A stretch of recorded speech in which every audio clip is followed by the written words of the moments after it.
Ça, c'est du vol. Même si tous les fans du Real Madrid sont contents de leur victoire, mais quand même, ils n'ont pas mérité de gagner ce match. Ce match très important qu'ils ont remporté le 3 points, mais ça n'aurait pas dû être le Real le victorieux de ce match. De l'autre côté, il y a le Barça, une équipe très chanceuse parce que déjà, il y a Ferran Torres qui a marqué un triplé. On parle de chance quand même. Là, Barça qui a gagné ce match très difficile, ils ont remporté le 3 points aussi, mais franchement, c'est pas du lourd, c'est pas du clinquant, genre c'est le Barça et du passé qui vient nous montrer que sa puissance face à Real Betis. Non, il y avait pas du tout ça. Donc on va en parler de cette vidéo. N'oubliez pas de vous abonner, partager un max commentaire pour dire ce que vous en pensez sur ces deux matchs-là. Le Real qui a encaissé très tôt dans le match, je jette la faute sur Ancelotti. Non, c'est pas normal, c'est pas logique que ce même compo face à Atlético de Madrid, aujourd'hui face à Almeria sur le terrain, non. Parce que cette équipe-là est fatiguée, mentalement et aussi physiquement.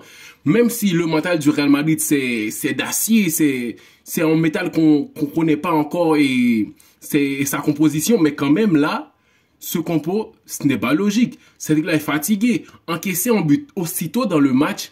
Et on a pu remarquer que Ancelotti, pour se racheter, faire rentrer Brahim Diaz, Joselu, faire sortir et faire monter Mendy. Donc, ce sont des choses que le coach a pu vite faire remarquer parce que c'était grave. Première période, Real n'a rien fait. Real a encaissé en but très tôt et en fin de première mi-temps, bam, 2-0. Selon moi, déjà là, Almeria faisait un très très bon match. Jusqu'à ce qu'en deuxième période, ça va commencer les cadeaux. Hein? Les cadeaux pour faire revenir le Real Madrid dans ce match-là avec ce penalty. Oui, et parce que c'est le Real. Sinon, ça aurait été faute sur le défenseur parce que Rudiger a fait l'ascenseur et ça aurait dû être sifflé en faveur de l'équipe Almeria. Ce n'est pas logique que, et même si l'arbitre va voir dans le VAR, il n'a pas fait en jetant un petit coup d'œil sur Rudiger qui a fait l'ascenseur sur le défenseur pour le gêner et là, penalty. Parce que le ballon est allé tout droit sur le bras et de l'autre joueur d'Almeria, mais quand même, ça n'aurait pas dû être sifflé en faveur du Real Madrid. Ça leur a permis de revenir très très vite dans le match, même si tout d'abord, l'équipe Almeria a gagné la première mi-temps avec 2-0, mais on savait tous que Real allait remonter. Même si cette équipe-là n'allait pas gagner ce match, mais quand même, pas perdre de cette façon-là. C'est minable de voir que autant de cadeaux parce que sur la prochaine, c'est l'équipe Almeria contre-attaque et le geste du joueur et avec ce main qui va dans le visage de Bellingham, ce n'est pas violent. Sur cette même action-là, je crois que si c'était le Real qui faisait ce contre-attaque, ça aurait été but validé parce que l'action n'est pas violente. Donc, il y a moyen de regarder, de dire, ouais, mais franchement, il n'y a même pas moyen d'aller à la VAR. Et pour démontrer que les arbitres en Espagne sont vraiment nuls en ce moment, c'est que c'était juste en face de l'arbitre, à quelques mètres. Donc, l'arbitre voyait, il était témoin de l'action. C'est pas que la VAR va vous montrer quelque chose que tu étais à quelques kilomètres. Non, tu étais juste là présent. Et tu n'as rien sifflé. Et l'action est terminée, but en faveur de l'équipe d'Almeria. Donc là, on a fait on a appelé l'arbitre à la VAR et en faveur du Real Madrid, coup de sifflet en faveur du Real Madrid, faute, but annulé. Donc là, Almeria menait 3-1. C'était déjà un truc de ouf parce que c'est le dernier du championnat. Donc ça continue. Le Real en but en faveur du Real Madrid encore une fois. Je pense que c'est un peu trop bas pour dire que c'est juste l'épaule. Ouais, ce n'est pas que l'épaule de Vinicius parce que c'est un peu trop bas. Et sauf que si l'arbitre annulait ce but, on aurait dit bah normal parce que sur ce bras de Vinicius, on ne sait pas si c'est l'épaule ou si c'est son bras. Donc là, il y a beaucoup de choses à digérer parce que je pense même que comme l'entraîneur a pris un carton rouge, mais ça aurait dû être au carton vert, carton jaune, carton bleu, parce que là, personne, comme être humain, aurait pu rester saine face à des actions comme ça, parce que ton équipe qui a joué un bon premier mi-temps, et là, l'arbitre vient tout saboter. Real est une grande équipe malgré le support de l'arbitre, mais il y a quand même des individualités qui font la différence. Il y a Bellingham, Carvajal et des joueurs qui ont fait leur travail aussi, même s'ils n'étaient pas vraiment ouf. Et Kepa, on lui laisse de côté. Kepa, on lui laisse de côté parce que c'est un goal, s'il n'y a pas des bons défenseurs, bon, il encaisse tout. Donc là, on va pas parler de Kepa. On sait qu'il est un peu nul.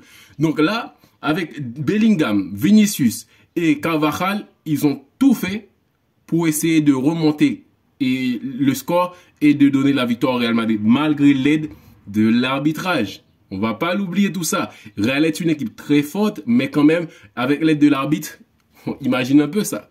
Le Real qui a Bellingham, qui est en gars et en cyborg, et il y a Vinicius qui déchire parce que un contre un, on peut pas l'arrêter. Vinicius est trop fort. Donc là, avec un petit soutien de l'arbitre, ça fait l'affaire. Et aussi, il y a Carvajal. Carvajal qui fait une saison monstrueuse. Une saison monstrueuse. Parce que là, je comprends pas. Moi, je croyais que Carvajal était sur la fin. Parce que Carvajal, après le temps de Ligue des Champions, Carvajal, blessure et tout ça. Mais Carvajal, c'est le capitaine, là.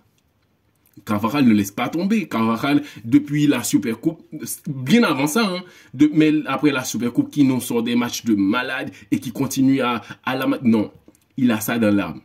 Franchement, et là, on a un vrai madrilène parce que Carvajal, c'est du pur, de l'or pur. Et franchement, le Real n'avait pas mérité sa victoire, mais les fans du Real sont contents, il faut le dire. Ce match-là, très important, parce que Girona n'a pas chômé. Girona n'a pas chômé. C'est 5-1, je crois qu'il a battu Séville. Donc, Real devait gagner ce match pour prendre la différence à Girona, parce que Girona continue de frapper très très fort. Bon, maintenant, parlons de ces pêcheurs de poissons, parce que je ne crois pas que ces gars-là jouent réellement au football, parce que autant de grands joueurs, autant de bons joueurs ne peuvent pas nous remettre certaines performances sur le terrain comme ça. Donc, ce sont des pêcheurs de poissons. Mais quand même, avec la différence qu'a fait le Ferran Torres sur le terrain, et aussi Lamine Yamal, ces deux joueurs-là, il faut les noter que... Et Baldé aussi qui monte un peu en puissance parce que Baldé, au début de saison, ce n'était pas ça. Mais quand même, je le sens un peu seul sur le côté parce qu'avant, le Barça que je voyais, c'était un Barça triangulaire. Un Barça vraiment, et c'est de la géométrie. Et à chaque fois que le latéral avait le ballon, il y avait deux joueurs présents pour faire des 1-2, pour essayer de sortir dans des mauvaises situations. Mais ce Barça-là, ils ont laissé tout complètement seul à Baldé pour aller faire les courses avec les défenseurs. Mais ce n'est pas le Barça qu'on voyait avant qui va essayer de centrer et tout ça. Non, c'est pas ça. Donc, j'aime pas le style de jeu que Barça a aujourd'hui. Mais quand même, ils ont tout fait pour essayer de gagner ce match. Pourquoi je parle de la chance alors que le Barça a gagné 4-2 face à Real Betis? Non, je parle de la chance parce que au premier but, c'est un mauvais dégagement et le ballon est allé justement dans le pied d'un joueur barcelonais et qui était dans le dos de la défense et passe de Pedri à Ferran et premier but. Et deuxième action aussi, presque pareil, Lamine qui a fait un très bon match et qui joue une très bonne saison selon moi. Et ils doivent essayer de protéger ce petit-là aussi, hein, parce qu'il enchaîne beaucoup de matchs, même si c'est normal, s'il a le niveau, mais n'oublions pas ce qui s'était passé avec Pedri, parce que il jouait tellement bien, il enchaînait tant de matchs, et là, aucune pause, donc on a vu le résultat, qu'il y a eu beaucoup de blessures, et il essaye aujourd'hui de reprendre le rythme. Donc là, il faut protéger Lamine, même si le Barça en a besoin, il faut le protéger. Il faut parler de certaines choses très importantes. Lewandowski. Donc, Xavi n'est pas un entraîneur et qui a une grande carrière, tout ça. C'est pour cela qu'il ne peut pas prendre la décision de dire, ouais, Lewandowski, tu vas rester sur le banc. Tu ne vas pas être titulaire aujourd'hui. Sauf que il ne peut pas. Déjà, le Barça est dans une mauvaise position. Imagine un peu. Lewandowski n'est pas dans la rencontre. On va dire, ouais, bah, c'est à cause de Xavi que Lewandowski ne joue pas. Et c'est pour ça que l'équipe adverse... Donc, là, pour éviter tout ça, Xavi continue avec Lewandowski. Et ce qu'il a fait aujourd'hui de le mettre sur le banc et faire monter Vitor Roque, c'était bien. Et aussi Joao Félix qui reste sous le banc pendant presque tout le match et qui a marqué un but très important pour donner la victoire aux Barcelonais. Et ça fait du bien. Sauf qu'il mérite d'être sur le banc. On joue comme ça, qui a beaucoup de talent, mais qui n'a pas de continuité, qui ne reste pas dans le haut niveau pour montrer son talent, pour faire vivre son talent. Parce qu'on sait tous que le joueur est doué. On sait un beau joueur. On l'aime en même temps, on le déteste. Franchement, on l'aime, on le déteste. Qui n'aime pas Joao Félix? On sait qu'il est doué. Mais sauf que ce joueur-là, il ne veut pas rester compétitif. Je ne comprends pas. Il est très bon. Vous voyez ce but, c'est le seul but dans ce match aussi, et c'est le plus beau but, mais non, c'est pas le plus beau but, mais quand même, c'est le but que le Barça a mis qui est dans une belle action, selon moi. Une belle extérieure de pied, là, c'est très beau. Signé Joao Félix. Donc là, quand tu as Ferran Torres qui a marqué un triplé, Joao Félix sortir sur le banc qui a marqué un but pour la victoire. Ça, c'est de la chance. Ça, c'est de la chance. Une équipe du Barça qui en manque d'intensité. Parce qu'en première période, ils ont gagné 2-0. 2 buts marqués. Ce ne sont pas sur des actions qu'ils ont construites, mais quand même, et ils ont marqué. Ok, normal. Là, en deuxième période, ils ont cramé. Parce que le Real Betis a commencé à mettre de l'intensité parce qu'il n'avait pas fait en première période. Isco ne touchait pas autant de ballons parce que pour que cette équipe-là, pour que ça marche pour le Real Betis, il faut que le ballon passe dans les pieds de Isco. Parce que Isco, c'est un voyant. Isco, c'est un très grand joueur. Ne l'oublie pas, hein. Isco, il joue au Real Betis, mais quand même, c'est un très grand joueur. Il est passé au Real Madrid, il a gagné tous les titres. Il a été un joueur clé pour cette équipe-là. Donc, et Isco qui n'avait pas beaucoup de ballons en première période, ça faisait du mal à l'équipe adverse. Là, maintenant, en deuxième période, c'était tout le contraire. L'équipe essayait de monter en puissance et ils ont marqué, ils ont égalisé en moins de 10 minutes. 5 minutes, je crois. Donc, en 5 minutes, en deuxième période, ils ont fait le taf. Et malheureusement, en fin de match, on met avec Joao Félix, le chanceux. Il a marqué un but. Il y a Ferran aussi qui a marqué son triplé. Donc ce Barça, ils ont gagné avec une victoire très importante, mais c'est pas tout.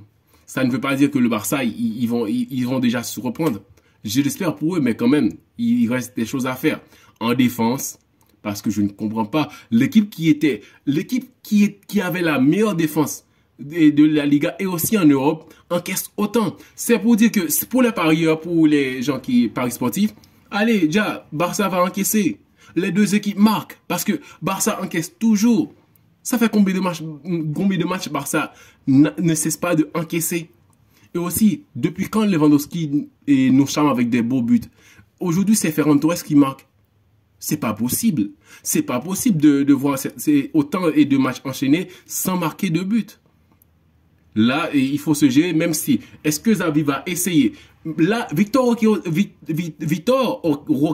il est en danger aussi parce que il est dans un Barça malade. Et aussi, il joue des matchs moyens. Il doit s'installer, il doit s'habituer avec la Liga, sauf que dans un Barça compliqué, en difficulté. Et pour essayer, la seule chose que je pense que Xavi a dans ses mains, c'est d'essayer de mettre en concurrence avec Victor Roque et Lewandowski. De dire, ouais, Lewandowski, tu es un titulaire, mais si tu ne joues pas bien, je fais monter Victor Roque. Et là, si ça marche pas, il va commencer sur le banc et en fin de match, on fait monter Lewandowski. Jusqu'au moment où il a honte de lui et il va commencer à marquer 2 buts. Moi, je trouve que Joselu est plus intéressant que Lewandowski. Ouais, on connaît Lewandowski, c'est un grand joueur, il a failli être ballon d'or volé, tout ça, naïnana, donc on va pas faire de discussion sur ça, mais quand même, c'est pas logique. C'est pas logique que Lewandowski rate autant et Joselu, il a peu de temps de jeu, mais il a marqué des buts. Ouais, c'est comme ça le foot aussi. Bon, on va pas en faire toute une histoire, mais quand même, Barça qui a remporté ce 3 points vraiment important pour la saison, même s'ils sont derrière 7 points d'écart, c'est un truc de ouf. Sauf que, selon Xavi, ils sont sur 3 et ils ont leur chance jusqu'à présent.